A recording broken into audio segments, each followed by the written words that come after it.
The rain fell in silver sheets across the parking lot of Rosewood, one of Chicago's most exclusive restaurants.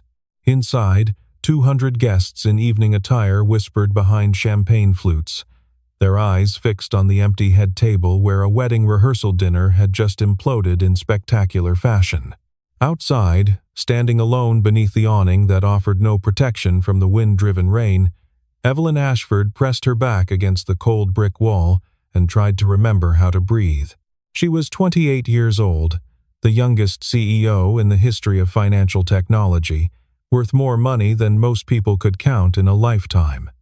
Her face had graced the covers of Forbes and Fortune. Her name was spoken with reverence in boardrooms across 3 continents. And tonight, in front of everyone who mattered, she had been humiliated beyond anything she had ever imagined possible. A man in worn work clothes was loading furniture into a battered pickup truck at the far end of the lot. She watched him for a moment, rain streaming down her face, mixing with tears she refused to acknowledge. Then, before she could think better of it, she walked toward him, her designer heels splashing through puddles, her black dress clinging to her skin like a second layer of shame. He looked up as she approached, and she saw confusion in his eyes, then concern.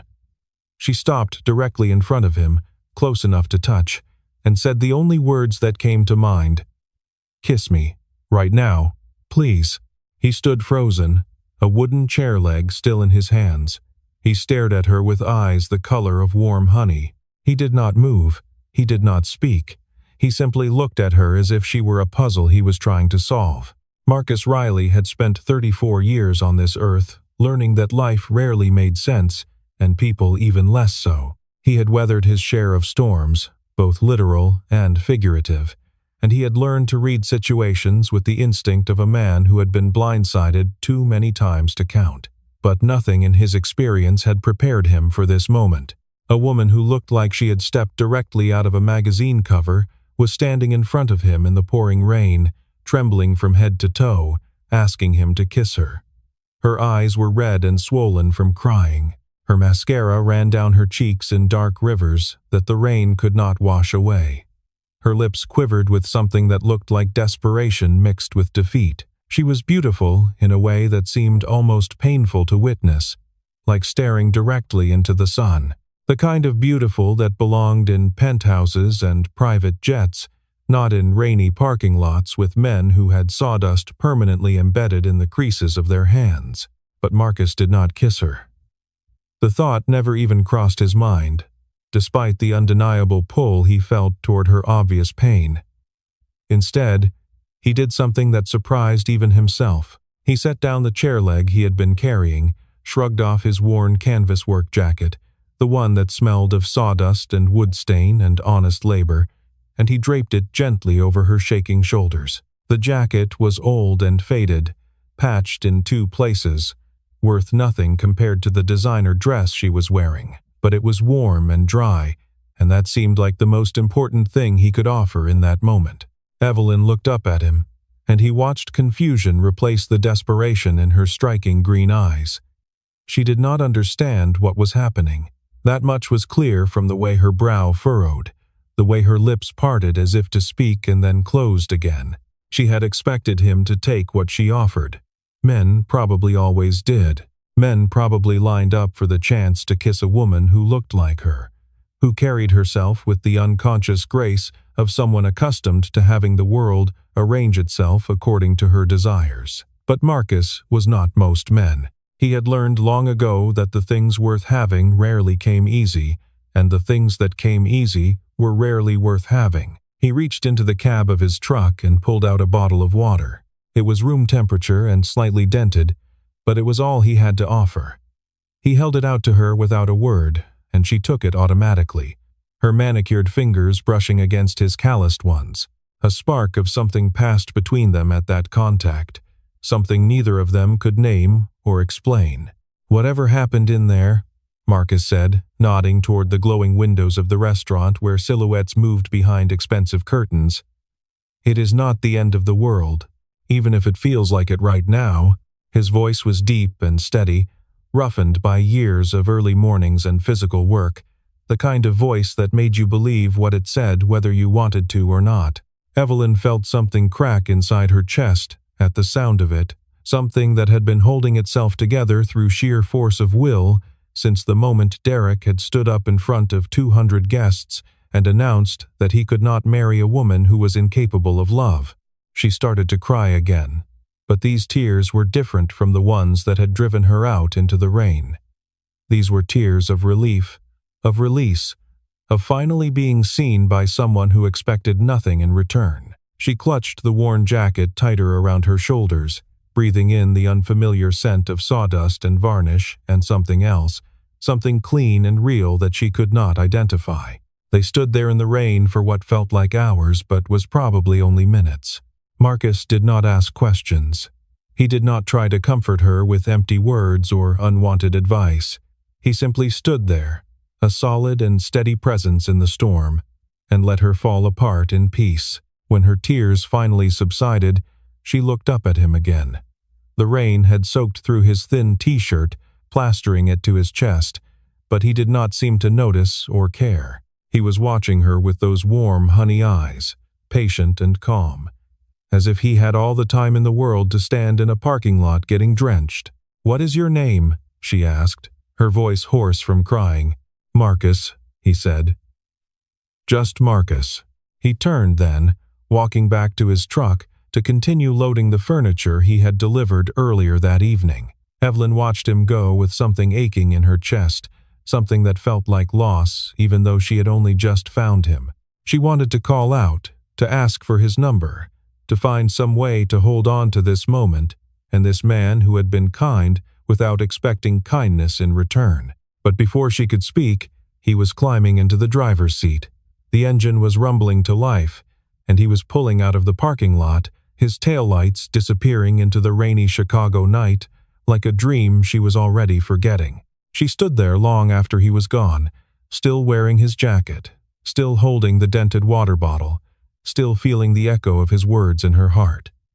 It is not the end of the world, even if it feels like it right now. The morning brought headlines, as mornings always did in Evelyn's world. She woke in her penthouse apartment to the sound of her phone buzzing incessantly on the marble nightstand, notifications flooding her screen faster than she could read them. Ashford heiress humiliated at rehearsal dinner. Groom-to-be calls off wedding, cites emotional unavailability. Sources close to the couple say Evelyn Ashford is cold as ice. Video emerges of Billionaire CEO being rejected in front of 200 guests. She scrolled through the articles with numb fingers, reading the words that strangers had written about the worst night of her life. Derek Whitmore, her fiancé of 13 months, had wasted no time giving an exclusive interview to a gossip columnist who specialized in destroying reputations. He painted himself as the victim, the sensitive and caring man who had tried desperately to love a woman incapable of receiving or returning affection. He spoke of her long hours at the office, her emotional distance, her cold responses to his attempts at intimacy. He made her sound like a robot, a machine programmed for business but fundamentally broken for everything else. The comments section was worse. People she had never met were dissecting her personality, her choices, her worth as a human being. They called her names that made her flinch even in the privacy of her own bedroom. They said she deserved to be alone.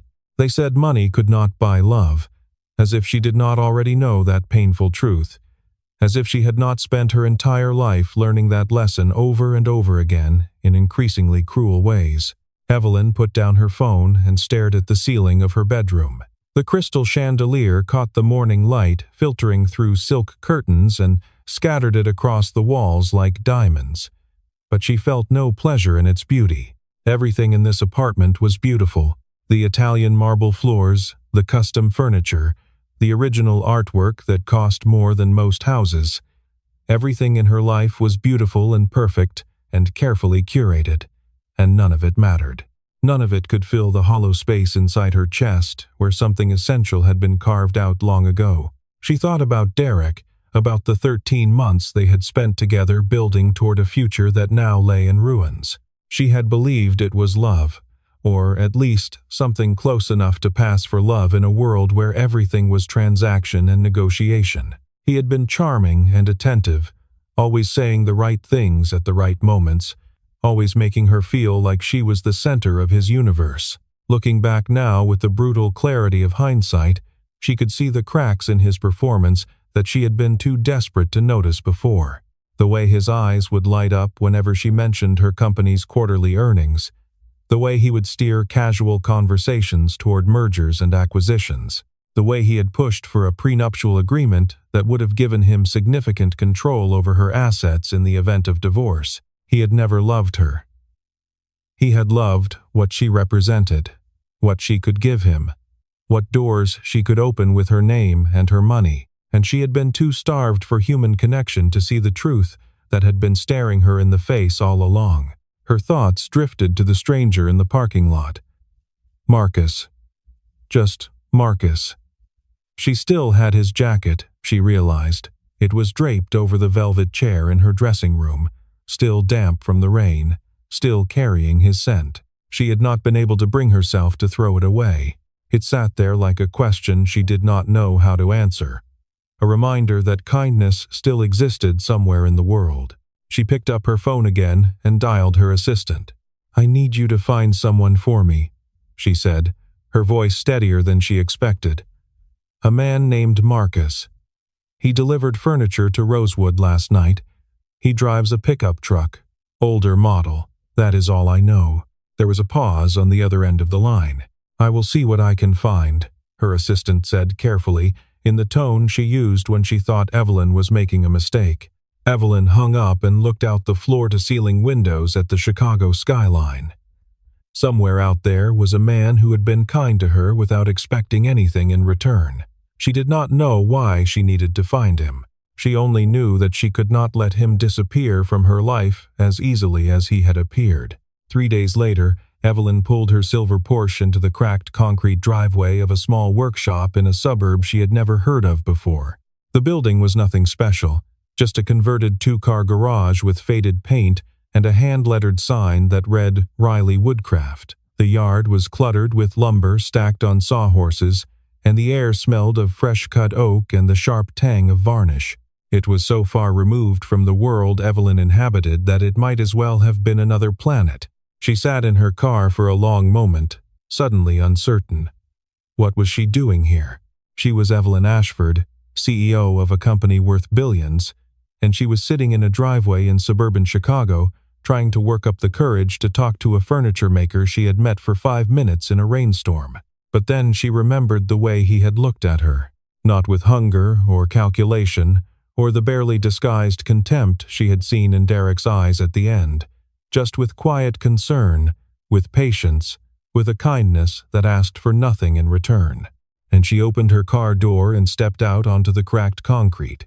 The workshop door was open, and she could hear the whine of a power saw from inside. She walked toward it, her designer heels clicking against the concrete, feeling absurdly overdressed in her silk blouse and tailored pants. She stopped in the doorway, letting her eyes adjust to the dim interior, and there he was.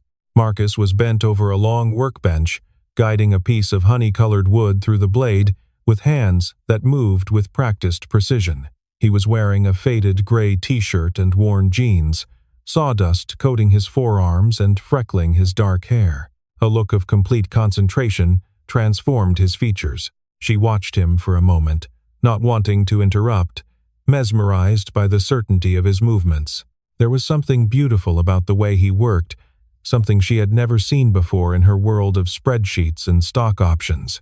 He was creating something, building something real and tangible with his own 2 hands, something that would exist in the world long after the meetings she attended and the deals she closed had faded from memory. Marcus looked up and saw her standing in the doorway.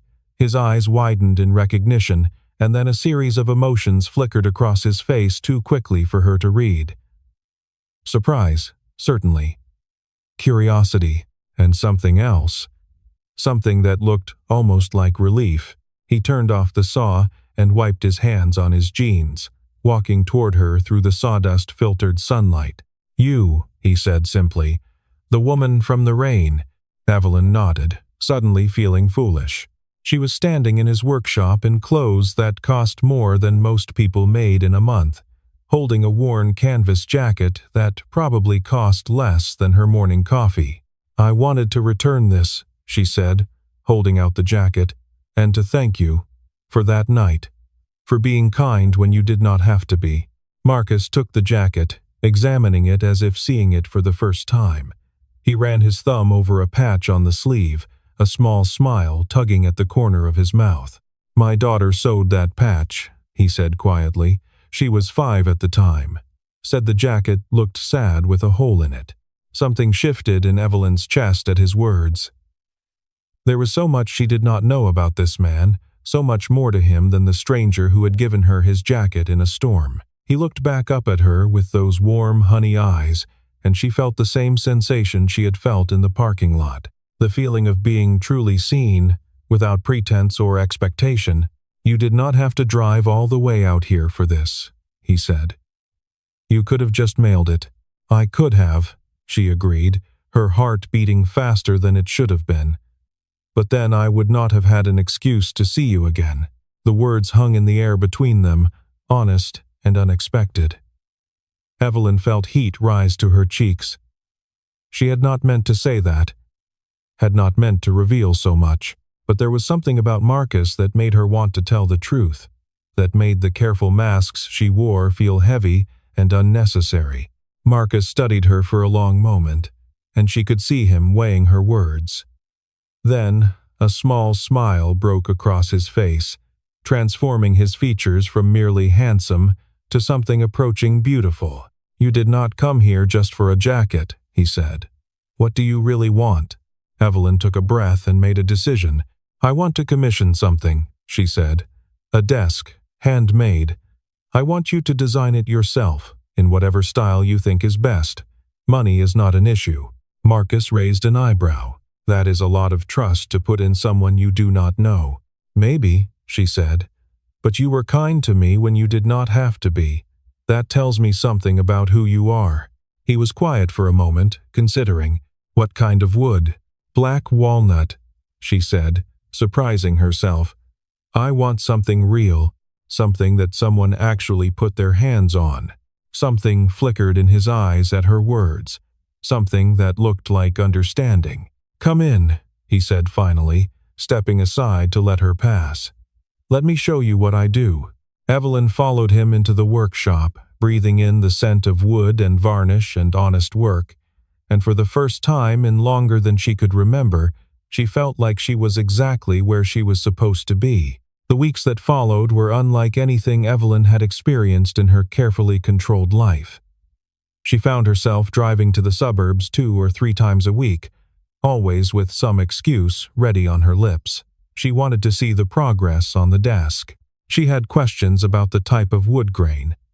She needed to approve small design details that could have been handled with a phone call or an email, but the truth was simpler and more complicated than any excuse she could invent. She wanted to be near Marcus.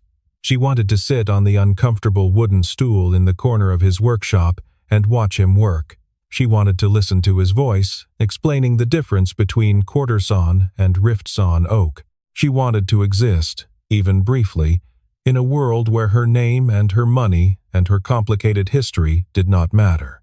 Marcus never asked why she kept coming back. He simply made room for her, clearing a space where she could sit, offering her coffee from a battered thermos, including her in the rhythm of his days. He worked while she watched, and gradually they began to talk. He told her about his craft, about the way different woods behaved under his hands, about the years of practice it took to develop the instinct for how a piece of lumber wanted to be shaped. He spoke with a quiet passion that Evelyn found mesmerizing, his hands moving constantly as he talked, demonstrating angles and joints and the subtle art of bringing out the natural beauty hidden in raw wood. "I never understood why anyone would choose this," she admitted one afternoon, watching him hand sand a drawer front with patient, repetitive strokes. The physical labor, the uncertainty of running your own business, the lack of— She trailed off, not sure how to finish the sentence. "The lack of what?" he asked, looking up at her with genuine curiosity. Corner offices, retirement plans, stock options? She felt her cheeks flush. I did not mean it like that. I know you did not, he said gently.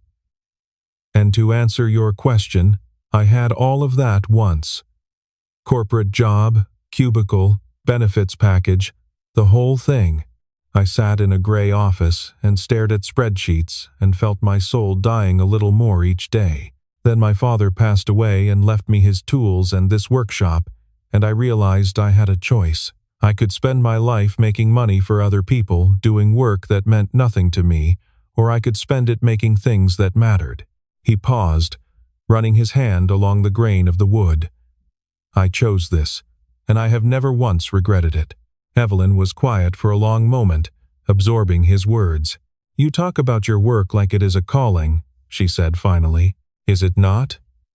Is your work not a calling for you? She considered the question carefully, more carefully than she had considered anything in a long time. I used to think so, she said slowly. When my father was alive, when we were building the company together from nothing, it felt like we were creating something important, something that would make a real difference in people's lives. But now, she trailed off, unable to finish the thought. Now it feels like a prison, Marcus said gently, finishing it for her. Evelyn looked at him sharply, startled by his perception. Sometimes, she admitted, the word escaping before she could stop it. Sometimes it feels exactly like that. Like I am trapped in a life that I built with my own hands, but that does not belong to me anymore. They sat in comfortable silence for a while, the only sound the soft rasp of sandpaper against wood. The late afternoon sun streamed through the dusty windows, painting everything in shades of gold. Evelyn realized that she had never told anyone what she had just admitted to Marcus. She had never allowed herself to even think it. But here, in this cluttered workshop that smelled of sawdust and possibility, the truth came easily. You are different when you are here, Marcus said finally. Softer. More real. Like you are finally letting yourself breathe. Is that a good thing or a bad thing? It is just an observation, he said, meeting her eyes with a directness that made her pulse quicken. But for what it is worth, I like this version of you. I think it might be the real one. Evelyn felt something bloom in her chest, warm and unfamiliar. She liked this version of herself too. She just did not know how to hold on to it when she walked back into her other life, the life of board meetings and investor calls, and the constant pressure of being Evelyn Ashford, the woman who had everything except the things that actually mattered. The headlines appeared on a Thursday morning, splashed across every gossip website and entertainment news outlet in the city. Billionaire heiress spotted leaving blue-collar workshop. Evelyn Ashford's new mystery man revealed. Has the Ice Queen finally melted? The photographs were grainy, clearly taken from a distance with a long lens, but they were unmistakable. Evelyn climbing out of her silver Porsche, Evelyn walking into Marcus's workshop, Evelyn sitting on the old wooden stool, laughing at something he had said, her head thrown back in a way that looked nothing like the composed CEO the world knew. The images looked intimate, damning, exactly the kind of fodder that the tabloid media loved to devour. Evelyn's phone began ringing before she had finished her first cup of coffee. Her assistant, her board members, her public relations team. Everyone had questions, concerns, opinions about what this meant for her image, her company, her carefully constructed public persona. The CFO called at 9:15, his voice tight with barely contained frustration. This is a disaster, he said without preamble. The shareholders are asking questions. The stock dipped 2% at opening bell. They want to know if you are serious about your position or if you are going to run off with some carpenter and leave us holding the bag. He is a craftsman, Evelyn said, surprising herself with the sharpness of her own tone. He makes furniture by hand, beautiful furniture that will last for generations, and my personal life is none of their business. Everything is your business when you are the face of a publicly traded company, the CFO replied. We need to get ahead of this story. A statement, maybe an interview. Something to reassure investors that you are still committed. Evelyn ended the call without responding. She stood at her office window, looking out at the city that had once felt like her kingdom and now felt more like her cage. She thought about Marcus, about the peace she found in his workshop, about the way he looked at her like she was just a woman and not a walking stock portfolio. She thought about the warmth of his workshop and the cold efficiency of her corner office, and she was not sure anymore which one was the prison and which one was the escape. Her phone buzzed with a text message. It was from Marcus. Saw the news. My customers are calling to cancel orders. They do not want to be associated with the drama. I understand if you need to stay away for a while. Evelyn felt her heart sink into her stomach. This was her fault. She had brought her complicated, messy, high-profile life crashing into his quiet, simple one, and now he was paying the price for her presence. His business, the thing he had built with his own hands, was suffering because of her. She drove to his workshop that afternoon, not caring who might be watching. She found him sitting on the tailgate of his pickup truck in the driveway, staring at his phone with a resigned expression that made her chest ache. I am sorry, she said, standing in front of him with her arms wrapped around herself. I never meant for this to happen. I know, he said quietly. He looked up at her, and she saw something in his eyes that made her breath catch. Sadness, yes, and frustration, but also something deeper, something that looked like longing. I cannot afford this kind of attention, he said. I have a life here, a small life that I have built piece by piece. I have a daughter who does not need her father's face splashed across tabloids. I have customers who trust me to do good work. Evelyn nodded, blinking back tears. What do you want me to do? She asked. Tell me, and I will do it. Marcus was quiet for a long moment, and she could see him wrestling with something inside himself. I do not know, he said finally. I just know that I need some time to figure out what this is and whether it can survive the weight of your world pressing down on it. Evelyn understood. She was chaos incarnate, a storm that destroyed everything it touched. He was right to be cautious. The desk, she started.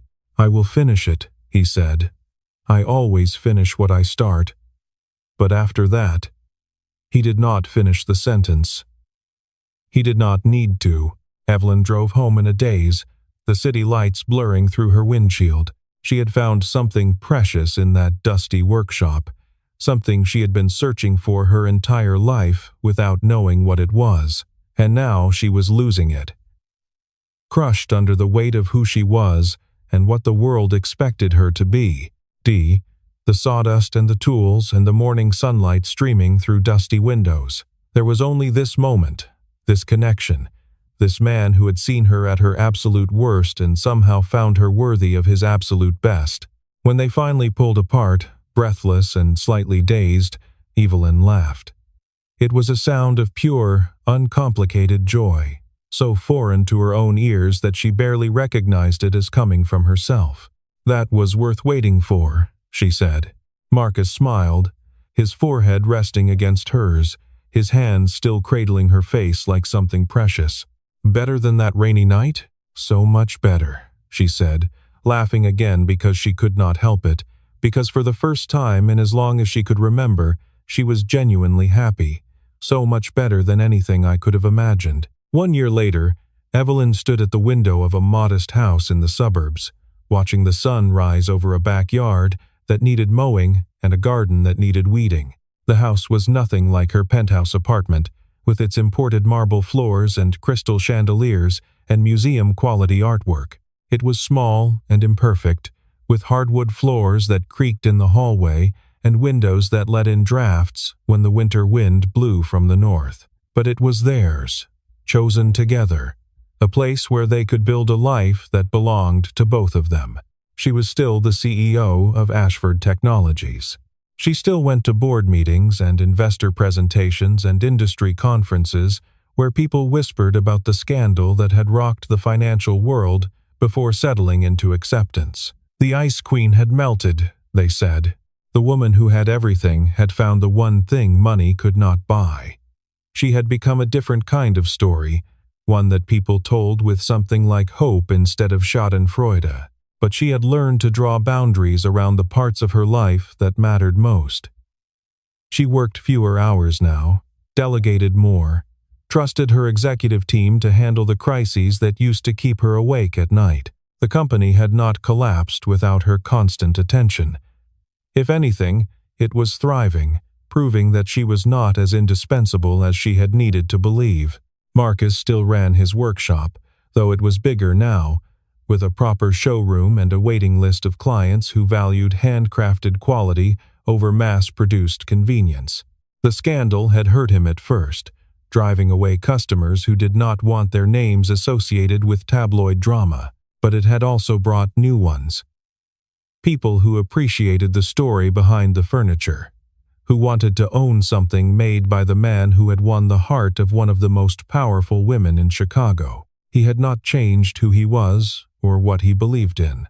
He still came home every evening with sawdust in his hair and wood stain on his hands. He still talked about grain patterns and joinery techniques with the same quiet passion that had first made her fall in love with him. He still looked at her like she was the most fascinating puzzle he had ever tried to solve, even after a year of solving it together. Footsteps behind her, and then his arms were wrapping around her waist, his chin resting on her shoulder as they watched the sunrise together. "You are up early," he said, his voice still rough with sleep. "Could not stay in bed," she admitted.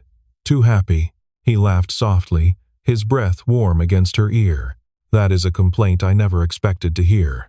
"Never a complaint," she said, turning in his arms to face him. "Just an observation." He kissed her forehead, a gesture so familiar now that she could not imagine a morning without it. "I made coffee," he said, "and there might be pancakes in our future if someone is willing to help flip them."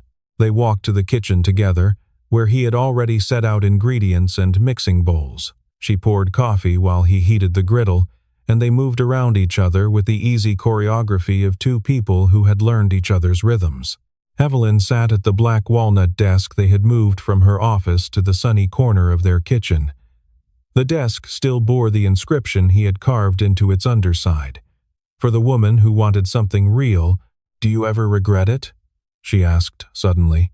"Choosing this complicated life with me?" Marcus looked over at her, spatula in hand, and smiled. "You asked me to kiss you in the rain," he said. "That was the best decision I never made." "You mean the decision not to kiss me?" He nodded, bringing a plate stacked with golden pancakes to the table. "If I had kissed you that night, you would have forgotten me by morning. You would have woken up embarrassed by what happened, and you would have buried the memory. I would have been nothing but a strange story you told yourself you imagined. And instead, I gave you my jacket," he said, "and you came to find me. And everything that followed happened because you wanted it to, not because you were hurting and desperate. I wanted you to remember me, Evelyn. I wanted to be worth remembering." She reached across the table and took his hand, marveling at the contrast between them. His fingers rough with work, hers smooth with expensive lotions, his world built on sawdust and patience, hers on spreadsheets and strategy, so different on the surface, so perfectly matched underneath. "I will remember you for every reason, Marcus," she said. "Every single one." Outside their kitchen window, the sun had fully risen, painting the sky in brilliant shades of gold and pink. The coffee was hot, the pancakes were perfect, and somewhere in the trees behind their house, a cardinal was singing its morning song.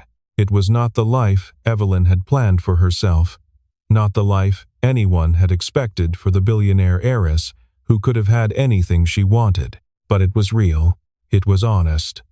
It was built on kindness instead of calculation, on patience instead of passion, on the simple truth that the best things in life cannot be bought or sold.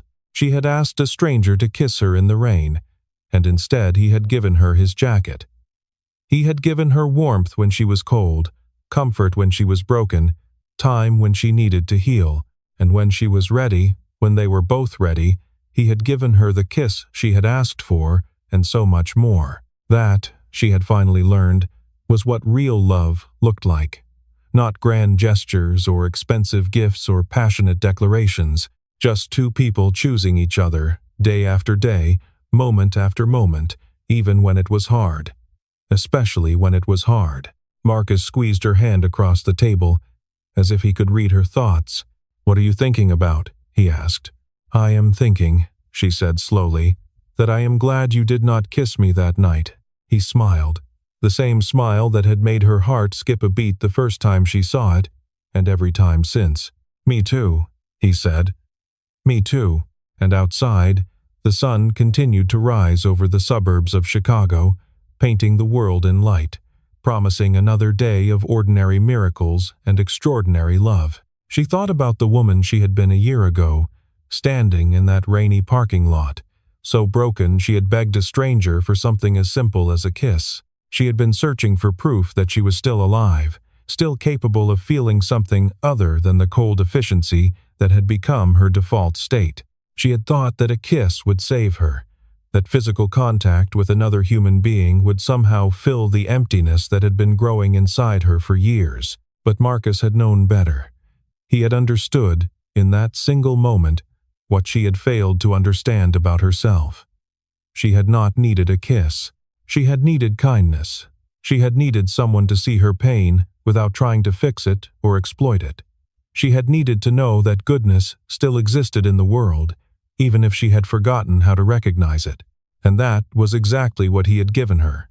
Not the kiss she asked for, but something infinitely more valuable, the gift of being truly seen. The months between that first kiss in his workshop and this quiet morning in their kitchen had not been easy. There had been adjustments on both sides, compromises that sometimes felt like sacrifices, moments when their two worlds seemed too different to ever truly merge. She had struggled to slow down, to stop measuring her worth by productivity metrics and quarterly reports. He had struggled to accept the scrutiny that came with loving someone whose every move was public interest. But they had found their way through each obstacle, one conversation at a time, one choice at a time. She had learned to sit in silence without feeling the need to fill it with accomplishments. He had learned to let her help with things that had always been his alone to carry. They had built something new together, something that belonged to neither of their old lives but drew strength from both. Their house was filled with evidence of their journey. Her modern artwork hanging alongside his handcrafted furniture, her business journals stacked next to his woodworking magazines, her expensive coffee maker sitting on the counter he had built himself. Every room was a testament to their willingness to blend, to bend, to become something greater than either could have been alone. Sometimes she still could not believe this was her life. The girl who had grown up in boarding schools, who had learned to equate love with conditions and achievement, who had spent her 20s building walls so high she could barely see over them. That girl would never have believed she could be this happy, this content, this utterly at peace with who she was and what she had chosen. But that girl had never met Marcus Riley. She had never stood in a rainy parking lot and discovered that the world still contained people who would give you their jacket just because you were cold. She had never learned that strength could look like vulnerability, that success could look like sawdust on your forearms, that love could look like two mismatched people choosing each other every single day. The cardinal outside had been joined by others now, their songs weaving together in a symphony of ordinary morning joy. Evelyn closed her eyes and listened, letting the sound wash over her, feeling Marcus's hand warm and solid in her own. This, she thought, this is what I was looking for all along. Not a kiss, not a rescue, not someone to complete her or fix her or make her whole. Just this.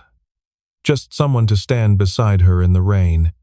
Just someone to give her his jacket when she was cold. Just someone to see her, really see her, and choose her anyway. Just Marcus, just love, just real. And that, in the end, was more than enough. It was everything.